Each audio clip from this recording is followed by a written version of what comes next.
Mikup khudingi ahongba kayana pik thalliba malem phambak thak asida miyoibana taibangi kumaibu sanari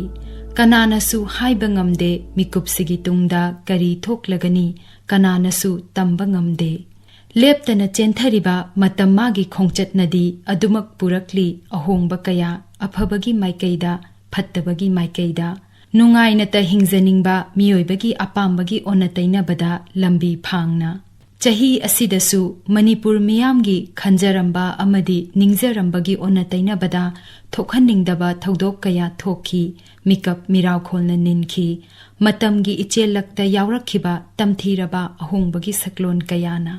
Ariba chahi amadi anauba chahi gi langdaigi inglaba ahingi pungpham asida Akashvani Imphal gi ipau kangbuna puduna lakchari Ariba chahi inglising ani kulhumdoibu hangatna yengba Anauba chahi Inglising ani kun maribu taramna okchabagi thauram. Tabiriba singbu Moirangthem Rabichandra amadi Okram Umadini na khurumjari. Akashvani Imphal gi ipau kangbu gi maikaidagi pumnamakpu taramna okchari.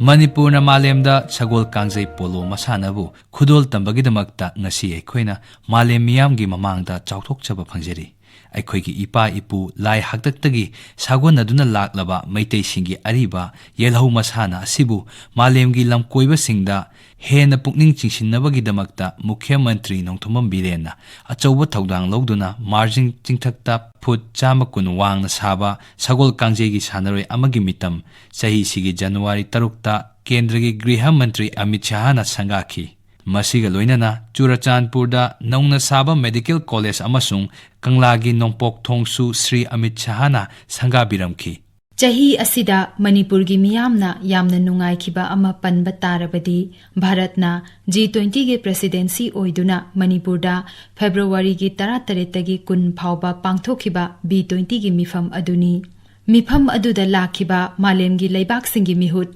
diplomat amasung lalol itiki mihut singda loktak pat yauna Manipur gi phajaraba mafam kaya yenghanki amadi Manipur gi miyok michan phajaba matawsing uthokpa ngamki Mifam asida saruk yaba lakhiba mapandagi delegate amana rajya asigi matangda asumna phongdoklamki First time in Northeast at all. This is my only experience, and it is far beyond what I ever could have imagined. This is such a rich culture, and the people here are just wonderful. I think the people here are the jewel in the jeweled land, really. I've never seen such a rich and vibrant, diverse culture in such a small location. There is so much here to experience that you can't see anywhere else in the world. Sahi asigi February 22 Susri Anusuya Uikebu High Court of Manipur gi Acting Chief Justice M.B. Muralidharanna Imphal gi Raj Bhavanda Manipur gi 13 Shuba Rajyapal oina wasak lauki मैं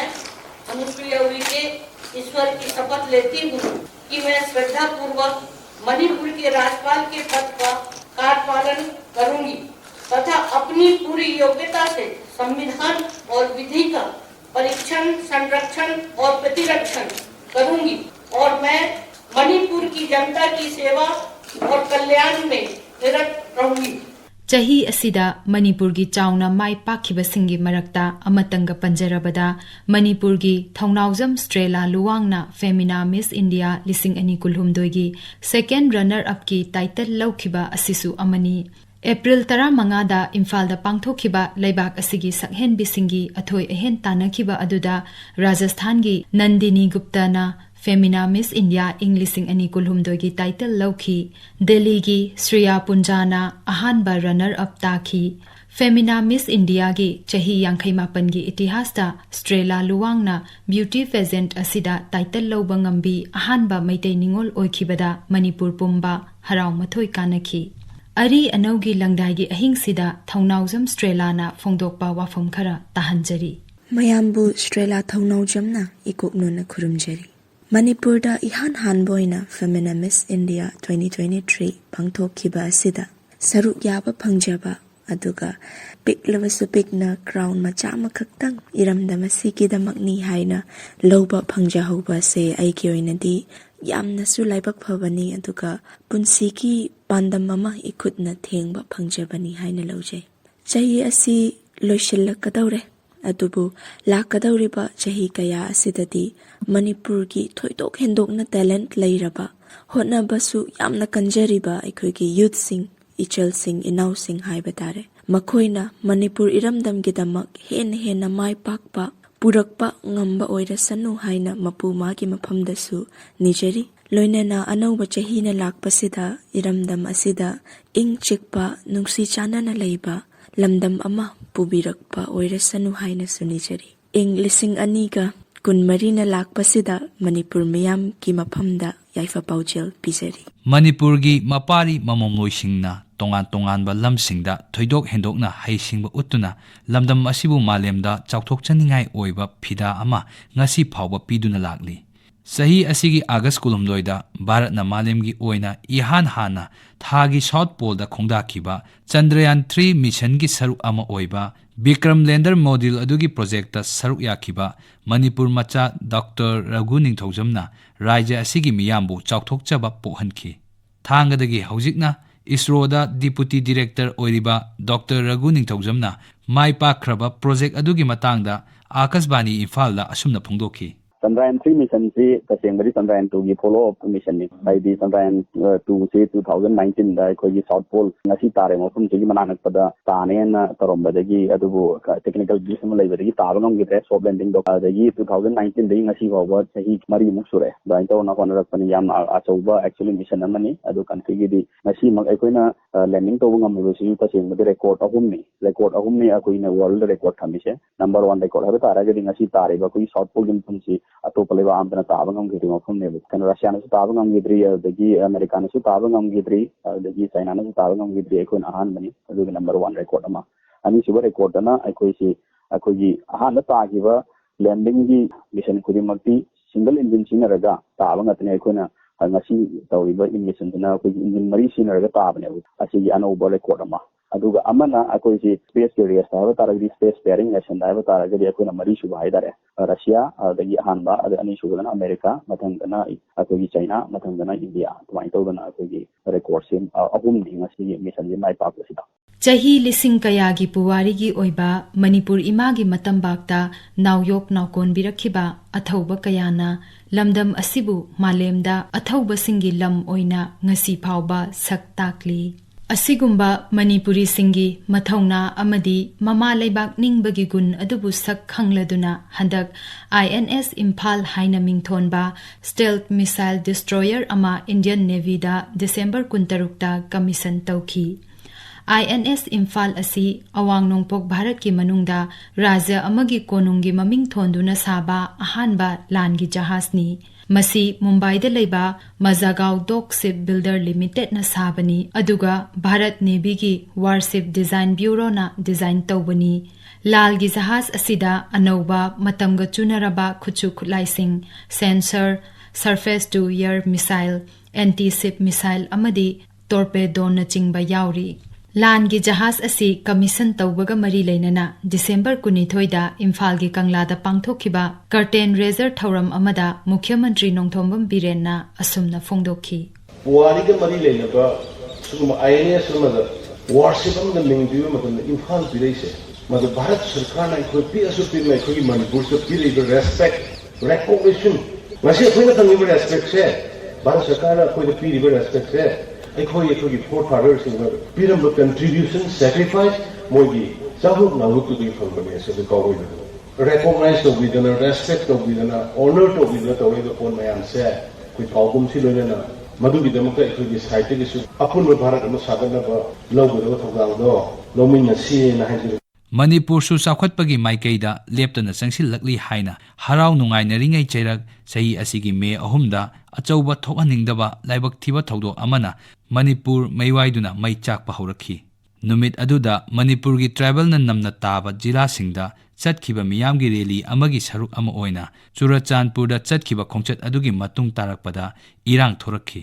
madudagi irang adu chauthoraktuna Kanglup anigi marakta yung kay may thaba nung may kapnaba yauna atay kahenba thawong kaya sa thanarakpadagi misi mina thokhi irang asi Kendra Sarkar na haksin na lobaga loinana Kendragi Griha Rajya Mantri Nityananda Rai Manipurda laktuna yengsilakhi Tungda Griha Mantri Amit Shah Masamak Manipura Me Kunmapanda Yorokuna Numit Humni Chupna Irangi Pibam Yangshinbaga Loinana Shanti Puraknava Tabak Thoram Kaya Yatlamki Manipurgi Itihasta Mutnaidana Lehoragadaba Irang Asigi Matangda Kendragi Griha Mantri Amit Shahana Sahi Asigi August Mapanda Chatakiba Sangsatki Mipamda Asumna Pongdoki Myanmar में सत्ता परिवर्तन और Myanmar में वहां पर military का शासन आया, डेमोक्रेटिक सरकार गिर गई और वहां पर एक कुकी डेमोक्रेटिक फ्रंट है, इसने लोकतंत्र के लिए आंदोलन चालू करा। जब कुकी डेमोक्रेटिक फ्रंट ने लोकतंत्र के लिए आंदोलन चालू, वहां की मिलिट्री शासन ने इन पर कड़ाई करना शुरू की, दबिश बनाना शुरू की और चूंकि म्यांमार की बॉर्डर फ्री बॉर्डर है, मान्यवर वहां फेंसिंग नहीं है और आज से नहीं, आजाद हुए तब से नहीं फेंसिंग नहीं है, तो बहुत बड़ी मात्रा में मिजोरम और मणिपुर के अंदर कुकी भाइयों का वहां शरणार्थी नाते यहां आना शुरू हुआ। राज्य असिदा था कया चुपना लैखिबा इरांग असिदा मरु ओइना मिचम प्रजासिंगदा अचौबा चैथेंग पीखी।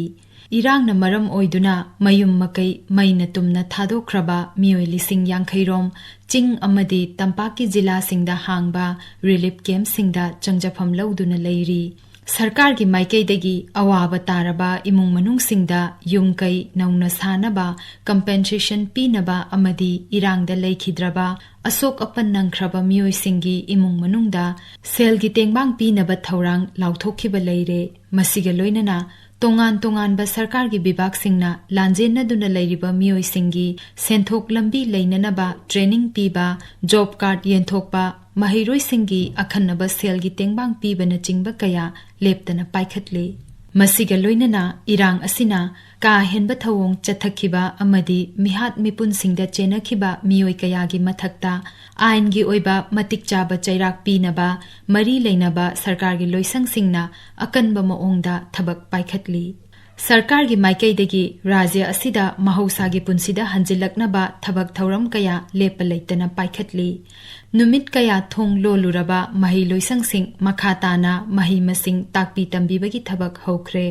सरकार न साबा टेम्पररी होम सिंगदा लांजेनदुना लैरंबा मियोय कयासु युम होंजिंदुना लैनख्रे।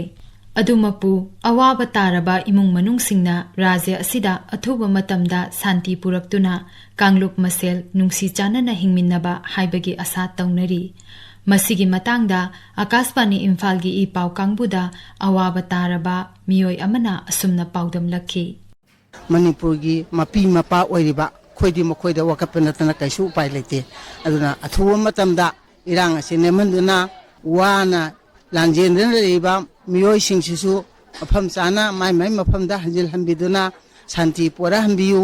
लेंगा पाइरिबा इसा सिंगदा अथुबा मतमदा मणिपुर की इरांग असे लोइसिल हंबियु अमगा अमर खना सैनबा हाना सुनबसे लोइसिन हंबियु नत्रबदी मणिपुर लेबा नुपी मयामसिना हौरअगदी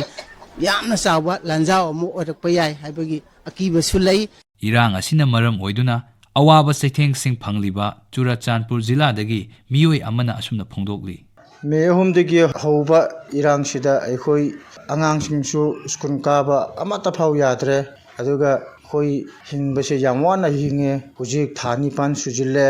सरकार की माइकैदगी नुंसीबिदुना अखोई हानागी फिबमदा हंजिनबा तौबिरो हाइना हाइजरी। राज्य असिगी शांति रक्षा की लमदा अचौबा अहोंगबा अमगी पंदुब चही असिगी नवंबर थादा लाखी।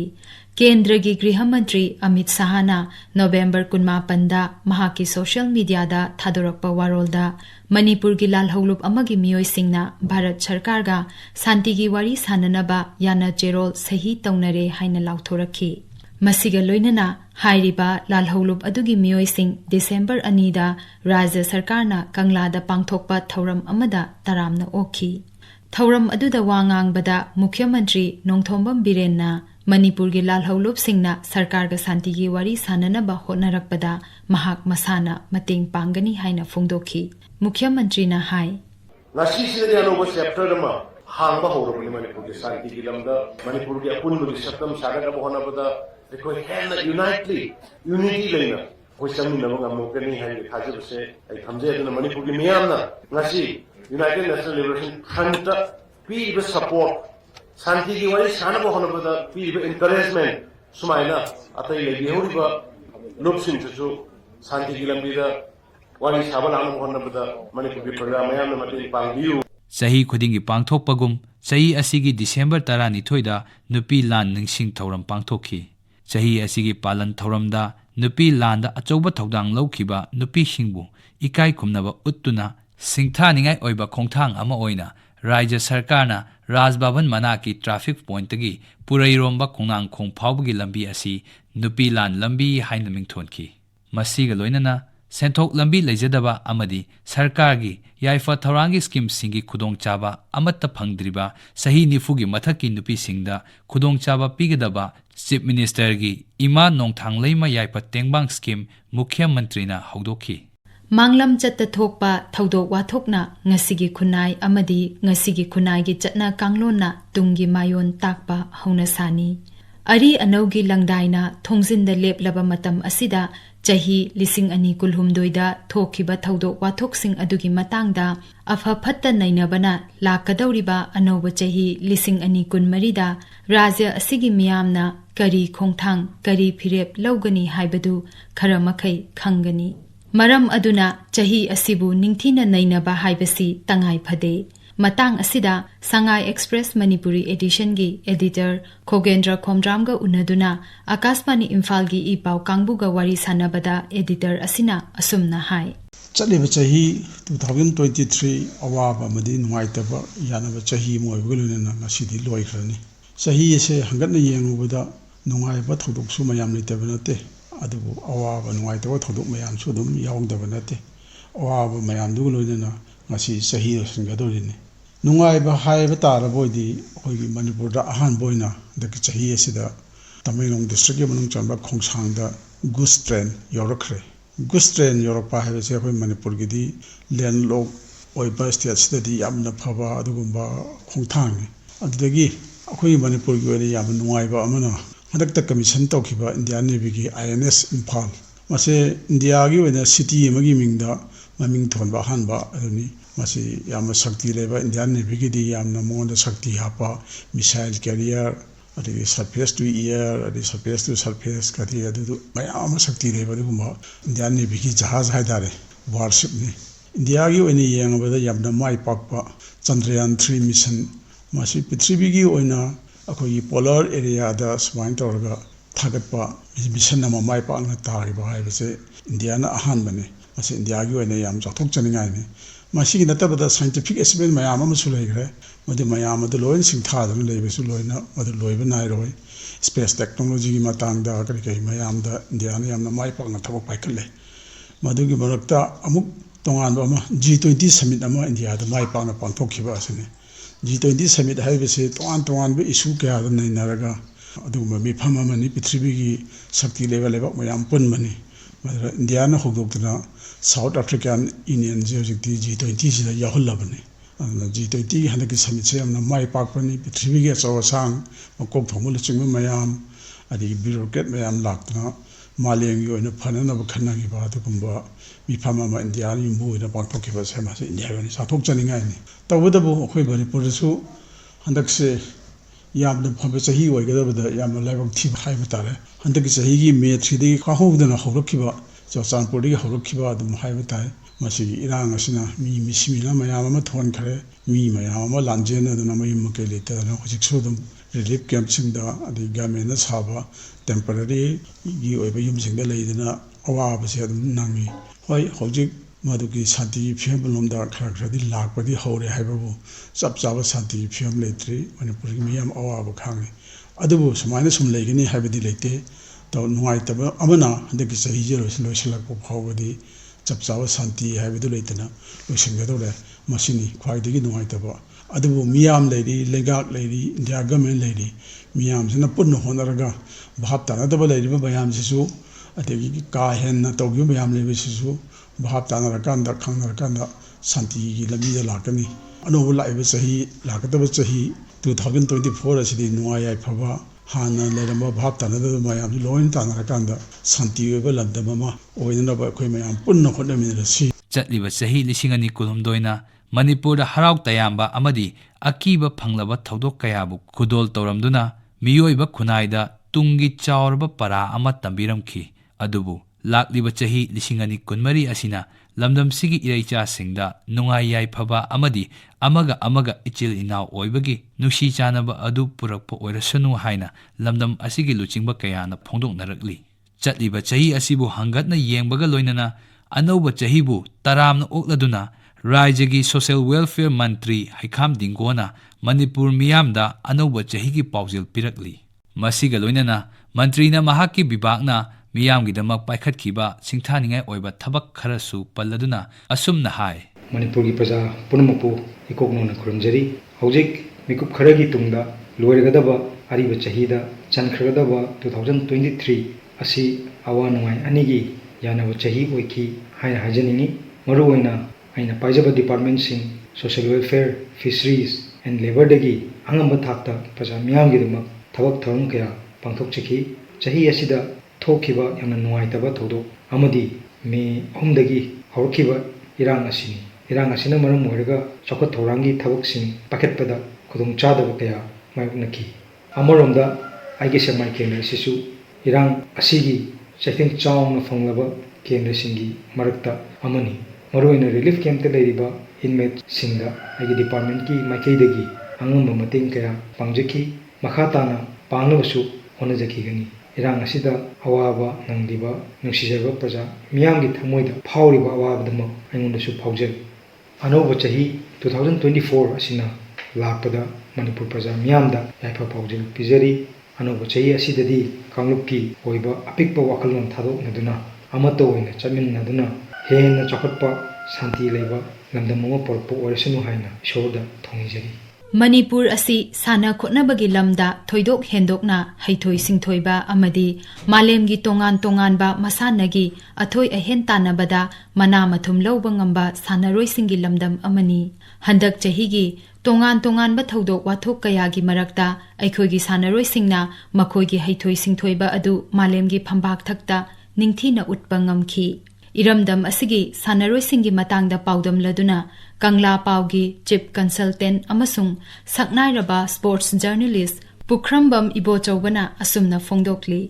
ꯂꯥꯡꯒꯣꯜ ꯂꯪꯗꯥꯏ ꯄꯣꯏꯅꯨ ꯊꯥ ꯅꯪꯅ ꯂꯣꯏꯈ꯭ꯔꯕꯗ ꯀꯨꯝꯖꯥ 2024ꯒꯤ ꯁꯛꯇꯝ ꯎꯔꯔꯣꯏ, ꯃꯥꯒꯤ ꯃꯄꯥꯎ ꯇꯥꯔꯔꯣꯏ꯫ ꯅꯨꯡꯁꯤꯗꯀꯣ ꯏꯃꯥ ꯃꯇꯝ ꯀꯣꯕꯤ ꯂꯥꯏꯔꯦꯝꯕꯤ, ꯄꯂꯦꯝ ꯅꯪꯒꯤ ꯍꯣꯡꯕ ꯅꯥꯏꯗ꯭ꯔꯕ ꯇꯥꯏꯕꯪ ꯈꯣꯡꯆꯠꯇ ꯑꯃ ꯃꯉꯥꯟ ꯁꯤꯟꯅꯕꯒꯨꯝ ꯑꯔꯤ ꯑꯅꯧ ꯁꯤꯟꯅꯕꯒꯤ ꯄꯨꯡꯖꯥ ꯌꯧꯔꯛꯇꯨꯅ ꯀꯨꯝꯖꯥ 2022 ꯂꯣꯏꯈ꯭ꯔꯒ ꯀꯨꯝꯖꯥ 2024 ꯂꯥꯛꯂꯦꯗꯣ ꯅꯣꯡꯃꯗꯤ ꯀꯥꯏꯅꯅꯤ ꯈꯪꯅ ꯂꯣꯏꯅꯔꯛꯈꯤꯕ ꯀꯨꯝꯖꯥ 2022 ꯉꯁꯤꯗꯤ ꯊꯥꯕꯨꯝ ꯃꯁꯤꯡ ꯁꯨꯔꯗꯨꯅ ꯍꯟꯕ ꯇꯥꯔꯦꯗꯣ ꯀꯅꯥꯅꯕꯨ ꯊꯤꯡꯕ ꯉꯝꯂꯨꯒꯅꯤ? ꯅꯨꯡꯁꯤꯅ ꯀꯥꯏꯅꯈꯤꯕ ꯇꯥꯕꯅꯤ, ꯄꯨꯝꯅꯃꯛ ꯃꯇꯝ ꯃꯥꯒꯤ ꯈꯣꯡꯆꯠꯅꯤ꯫ ꯍꯣꯡꯕ ꯅꯥꯏꯕ ꯈꯣꯡꯆꯠꯅꯤ, ꯁꯤꯕ ナꯏꯕ ꯃꯄꯣꯛꯅꯤ, ꯄꯣꯛꯂꯕꯗꯤ ꯁꯤꯒꯅꯤ꯫ ꯁꯤꯕ ꯍꯥꯏꯕꯁꯦ ꯄꯨꯝꯅꯃꯛꯀꯤ ꯂꯃꯟ ꯇꯣꯟꯗꯨꯅ ꯂꯩꯔꯕꯅꯤ, ꯑꯥꯅ ꯀꯣꯟꯗꯤ ꯄꯟꯊꯨꯡꯐꯝ ꯑꯗꯨ ꯈꯛꯇꯅꯤ꯫ ꯃꯄꯨꯅ ꯊꯥꯔꯛꯄ ꯃꯥꯒꯤ ꯃꯇꯝꯅ ꯂꯣꯏꯔꯕꯗ ꯍꯩꯔꯥꯡꯅ ꯍꯩꯄꯥꯜꯗꯒꯤ ꯂꯩꯔꯥꯡꯅ ꯂꯩꯈꯣꯛꯇꯒꯤ ꯀꯦꯟꯈꯤꯕꯒꯨꯝ ꯄꯂꯦꯝ ꯏꯃꯥꯒꯤ ꯄꯤꯕꯨꯡꯗ ꯊꯥꯕꯨꯝ ꯇꯔꯥꯅ ꯄꯨꯔꯒ ꯃꯥꯂꯦꯝ ꯇꯥꯏꯕꯪ ꯄꯥꯟꯕꯗ ꯍꯪꯉꯥ ꯍꯥꯏꯅ ꯃꯤꯇꯝꯂꯛꯈꯤꯕ ꯇꯥꯏꯕꯪ ꯃꯄꯣꯛ ꯅꯪꯒꯤꯁꯨ ꯇꯥꯏꯕꯪ ꯄꯨꯆꯦꯟꯖꯦꯟ ꯂꯣꯏꯔꯗꯨꯅ ꯑꯔꯣꯏꯕ ꯃꯇꯝꯗ ꯇꯧꯔꯥꯡꯐꯛꯇ ꯑꯣꯟꯗꯨꯅ ꯑꯌꯣꯟ ꯑꯍꯦ ꯇꯝꯗꯨꯅ ꯊꯋꯥꯏꯒ ꯍꯛꯆꯥꯡꯒ ꯀꯥꯏꯅꯔꯕꯗ ꯍꯛꯆꯥꯡꯅ ꯃꯥꯂꯦꯝꯗ ꯊꯋꯥꯏꯅ ꯃꯥꯂꯪꯗ ꯇꯤꯟꯈꯤꯅꯤ꯫ ꯂꯥꯛꯄꯗꯁꯨ ꯀꯅꯥ ꯂꯣꯏꯅꯔꯛꯇꯦ, ꯍꯟꯈꯤꯕꯗꯁꯨ ꯀꯅꯥ ꯂꯣꯏꯅꯔꯣꯏ꯫ ꯅꯗꯣꯝ ꯂꯥꯛꯄꯅꯤ ꯅꯗꯣꯝ ꯍꯟꯈꯤꯅꯤ, ꯄꯨꯝꯅꯃꯛ ꯃꯄꯨ ꯃꯥꯒꯤ ꯇꯥꯏꯕꯪ ꯂꯤꯂꯥꯅꯤ꯫ ꯑꯗꯨꯕꯨ ꯀꯨꯝꯖꯥ 2022 ꯅꯍꯥꯛꯀꯤ ꯊꯥꯕꯨꯝ ꯃꯁꯤꯡ ꯁꯨꯔꯗꯨꯅ ꯑꯩꯈꯣꯏ ꯄꯨꯝꯅꯃꯛꯄꯨ ꯊꯥꯗꯣꯛꯇꯨꯅ ꯀꯥꯏꯅ ꯕꯤꯗꯥꯏ ꯄꯤꯔꯝꯂꯕꯁꯨ ꯅꯍꯥꯛꯅ ꯊꯝꯕꯤꯔꯝꯕ ꯁꯥꯟꯅꯕꯨꯡꯒꯤ ꯈꯨꯗꯣꯜꯗꯤ ꯉꯁꯤꯒꯤ ꯃꯤꯔꯣꯟ ꯑꯃꯗꯤ ꯇꯨꯡꯒꯤ ꯃꯤꯔꯣꯟꯅ ꯀꯥꯎꯉꯝꯗꯅ ꯁꯥꯟꯅꯕꯨꯡꯒꯤ ꯏꯇꯤꯍꯥꯁꯇ ꯁꯅꯥꯒꯤ ꯃꯌꯦꯛꯅ ꯏꯗꯨꯅ ꯂꯩꯍꯧꯔꯒꯅꯤ꯫ ꯄꯂꯦꯝ ꯅꯪꯗꯤ ꯋꯥꯠꯇ ꯄꯥꯗꯕꯤꯅꯤ, ꯑꯣꯂꯦꯝꯄꯤꯌꯥꯟ 17, ꯑꯔꯖꯨꯟ ꯑꯦꯋꯥꯔꯗꯤ 12, ꯃꯦꯖꯔ ꯙ꯭ꯌꯥꯟꯆꯟꯗ ꯈꯦꯜ ꯔꯠꯅꯥ ꯑꯦꯋꯥꯔꯗꯤ 3, ꯗꯣꯅꯥꯆꯥꯔꯖ ꯑꯦꯋꯥꯔꯗꯤ 1, ꯙ꯭ꯌꯥꯟꯆꯟꯗ ꯑꯦꯋꯥꯔꯗꯤ 1, ꯄꯗꯃ ꯁ꯭ꯔꯤ ꯑꯦꯋꯥꯔꯗꯤ 3, ꯄꯗꯃ ꯚꯨꯁꯟ ꯑꯦꯋꯥꯔꯗꯤ 1, ꯄꯗꯃ ꯚꯤꯚꯨꯁꯟ ꯑꯦꯋꯥꯔꯗꯤ 1ꯒꯤ ꯃꯃꯥꯅꯤꯀꯣ ꯄꯂꯦꯝ ꯅꯪꯗꯤ꯫ ꯅꯪ ꯎꯕꯤ ꯄꯂꯦꯝꯕꯨ ꯃꯥꯂꯦꯝꯗ ꯑꯅꯤ ꯁꯨꯅ ꯂꯩꯔꯝꯒꯗ꯭ꯔꯅꯦ? ꯃꯁꯤꯅꯅꯤꯀꯣ ꯄꯂꯦꯝ ꯅꯪꯒꯤ ꯀꯣꯂꯣꯏ ꯃꯤꯡꯂꯦꯟꯕꯨ ꯁꯅꯥ ꯂꯩꯕꯥꯛ ꯍꯥꯏꯅ ꯃꯤꯡꯒꯧꯅꯔꯤꯕꯁꯦ꯫ ꯄꯂꯦꯝ ꯅꯪꯒꯤ ꯅꯁꯥꯏꯀꯣꯟꯗ ꯆꯦꯟ ꯆꯣꯡꯗꯨꯅ ꯁꯥꯟꯅꯖꯔꯒ ꯃꯥꯂꯦꯝꯒꯤ ꯁꯥꯟꯅꯕꯨꯡꯗ ꯁꯃꯥꯟ ꯂꯦꯡꯃꯥꯟꯅꯕ ꯀꯌꯥꯒ ꯂꯝꯕꯥ ꯇꯧꯗꯨꯅ ꯏꯃꯥ ꯅꯪꯒꯤ ꯃꯤꯡꯆꯠ ꯄꯨꯔꯛꯇꯨꯅ ꯀꯣꯂꯣꯏ ꯃꯤꯡꯂꯦꯟ ꯇꯥꯛꯂꯝꯈꯤꯕ ꯄꯂꯦꯝ ꯅꯪꯒꯤ ꯅꯄꯥꯔꯤ ꯅꯃꯣꯝ ꯁꯥꯟꯅꯔꯣꯏ ꯀꯌꯥꯒꯤ ꯀꯣꯂꯣꯏ ꯃꯤꯡꯂꯦꯟꯗꯤ ꯉꯥꯡꯖꯔꯤꯕ ꯑꯩꯅ ꯊꯥꯗꯨꯅ ꯂꯣꯏꯕ ꯅꯥꯏꯗꯅ ꯃꯥꯂꯦꯝ ꯇꯥꯏꯕꯪ ꯄꯥꯟꯅ ꯂꯩꯔꯤꯃꯛꯀꯤ ꯄꯨꯋꯥꯔꯤꯒꯤ ꯇꯥꯡꯀꯛ ꯀꯌꯥꯗ ꯁꯅꯥꯒꯤ ꯃꯌꯦꯛꯅ ꯏꯗꯨꯅ ꯂꯩꯍꯧꯔꯒꯅꯤ꯫ ꯃꯇꯝꯒꯤ ꯃꯈꯥ ꯄꯣꯟꯈꯤꯕꯅ ꯄꯨꯝꯅꯃꯛ ꯂꯧꯈꯠꯆꯕ ꯉꯝꯗ꯭ꯔꯕꯁꯨ ꯈꯔꯗꯪ ꯂꯧꯈꯠꯆꯔꯕꯗ ꯍꯟꯗꯛ ꯆꯩꯅꯥꯒꯤ ꯍꯣꯡꯖꯣꯡꯗ ꯄꯥꯡꯊꯣꯛꯈꯤꯕ 17 ꯁꯨꯕ ꯑꯦꯁꯤꯌꯥꯟ ꯒꯦꯝꯁꯇ ꯄꯤꯛꯂꯕ ꯏꯔꯝꯗꯝ ꯑꯁꯤꯒꯤ ꯁꯥꯟꯅꯔꯣꯏ 7ꯅ ꯍꯣꯀꯤ, ꯋꯨꯁꯨ, ꯁꯦꯄꯥꯛ ꯇꯥꯀ꯭ꯔꯣ ꯑꯃꯗꯤ ꯀꯦꯅꯣꯌꯤꯡꯗ ꯁꯅꯥꯒꯤ ꯃꯦꯗꯜ, ꯂꯨꯄꯥꯒꯤ ꯃꯦꯗꯜ ꯌꯥꯎꯅ ꯃꯦꯗꯜ 7 ꯂꯧꯔꯛꯇꯨꯅ ꯏꯃꯥ ꯅꯪꯒꯤ ꯃꯤꯡꯆꯠ ꯄꯣꯔꯛꯈꯤꯕꯗ ꯄꯨꯝꯅꯃꯛꯀꯤ ꯊꯃꯣꯏꯗ ꯅꯨꯡꯉꯥꯏꯕꯒꯤ ꯄꯟꯗꯣꯝ ꯂꯧꯍꯟꯈꯤ꯫ मसीना लोइरबरा हाइब्रसु लोइबा नाइद्री USA की टेक्सास ता पांगथोखिबा तरागा तरुक सुबो वर्ल्ड वुसु चैंपियनशिप ता इमानगी नमम लोइ कोलोइ मिंगलेंदी नौरिम रोची बिनाना लुपा की तकमान लौरक्तुना इदम दमचिदा अमुक हेन नुंगाइबगी पंदोम लोमंदुना पुनमकी थमोइबु जोइ तौखी मसीना लोइरबरा हाइब्रसु लोइबा नाइद्री पालेम नंगी नमम लोइ अनि कोलोइ मिंगलेंदी पुरकम सुशीला चनु अमदे नौरिम रोची बिनाना हॉकी अमदी वुसुदा अजुने वाट फंगलपदा पालेम नंगी कोलोइ मिंगलेन बोलेबा गसिदा पुमनि निलंखिबद नतना पुवारी की तंक कयादा सनागे मयंग इदुना लेहौरगनी अदुबुने पालेम चाउना निंगमदबा अमा लेहौरिबदी सोग लिसिंग अमक समापन हुमद्रादा मिस्टर इंडिया के टाइटल फंग्रबा लिसिंग अमक समापन हुमद्रागा माथोइदा मिस्टर यूनिवर्सिटी सरू यारोरबा लमदम असिगी बॉडी बिल्डर की लमयानबा ओजा मै पाकना लेखिदबरा हांगौरिबा मफम मसिदी मतम चुपगी ओइना मेंशन मंगमदना लेहौरगनी पुनम असिगी मथक्ता चाउना निंगबा काइदुना थमोइ सोंना मिलुदगी पिरांग कंद्रिबदी पंथौगी खोंगुल लीरगा पलेमगी लमन सिंगनबगी लानफमदा थवाइना पोंथा पिदुना लाइरमलेंदा तिनख्रबा नापारी नमों कया काइनखिबगी पलेम पंथौ यावना पुनमकी मिलुदगी सिंथरिबा पिरांगदी थिंगमंगमदना लेहौरेदो नखोइगे नफमदा करिसु कचनिंगाइ लेजदी मिटकी पिरांग नतना मथंगी मपोक अमा हाइबदु लेरमलबदी अमुक हन्ना पुंगेन पाउमिना खिचिको चलो को कुमजा लिसिंग अनि कुलुमदोइ पीरबनी बिदाई अनौब चाहि लिसिंग अनि कुमरी नाहकबु तरामना ओक्चबगा लोइनना याइफा मंगोल पिजरी लेप लैतना चटलिबा मतम कौगी लाइरेंबिगी थिंगबा ngamद्रबा खोंचटना हे इंग कुमजा लिसिंग अनि कुलुमदोइ नाहका काइनबगी पुंफमसु असुम असुम नक्सिलकली पुंजा खरगी तुंगदा चटखरगनी नाहकती अरीबा चहिगी मिंगथोलगा लोइनना अइखोइ पुनमकपु थादोकलमदुना पुबिख्रो नाहकना चटखिबदा कलक येंगथिनबा मसागी तक खनबा अपिपा वाखलोन पुमनमक ngamna puduna चटख्रो हे अनौब चही इंग कुमजा लिसिंग अनि कुनमरी नाहकना लाकपदा पुबिरकु येंगथिनबा हाटना सुनबा लैतबा नुंसी चानना हिंगमिन्नबा लमदम अमा अइखोइसे ताइबंग पानसिदा हिंगमिन्नरिबा मियोइबा हाइबा कांगलुपतुगी मनुंग चनबा इचिल इनाव ngaktani हाइबसी खंथमिनदुना कांगलुप फुरुपकी ओइबा वाखलोंदा येंगथिनबगी फत्रबा वाखलोंसिंग इरमदमसिदगी मतम चुप्पगी ओइना मांगखिबा ओइरसनु आकाशवाणी इम्फाल की ई पाव कांगबुगी माइकैदगिसु ताबिरिबसिंग अमदी मणिपुर की मियामदा अनौब चही की याइफा पाउजेल पिजरी